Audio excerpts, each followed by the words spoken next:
Hi, today I'm going to show you how you can edit PDF file on Word. So if you want to open an actual PDF file on Word, you just have to go to open here. On open, go to browse or this PC. I'm going to click on browse. On browse, go to downloads or whichever place you keep your PDF file. I'm going to open thumbtext here. This is a PDF file I made to demonstrate this. You can see that Word show us a message like this. Word will now convert your PDF to an editable Word document, right? This may take a while. The resulting Word document will be optimized to allow you to edit the text, so it might not look exactly like the original PDF, especially if the original file contained lots of graphics.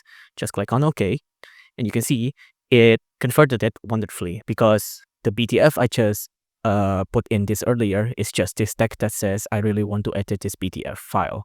But what if we try something more complex? So let's go to the internet, and I have this sample PDF here, for example. I'm going to download this. I'm going to click on save, and it'll be this sample PDF, right? Let's try to open it in Word. Let's go to File.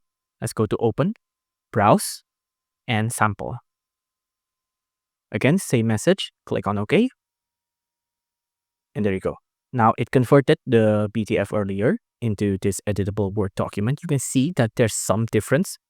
Like for example, the font here. The font here is very thin, but Word made it to be this standard font. But the word in itself, like the content, is actually still the same. It's just a couple of things are different, like the font, but you can see the color stayed and all of the contents are still intact. But that is how you edit PDF file in Word. If you like this video, please consider liking and subscribing.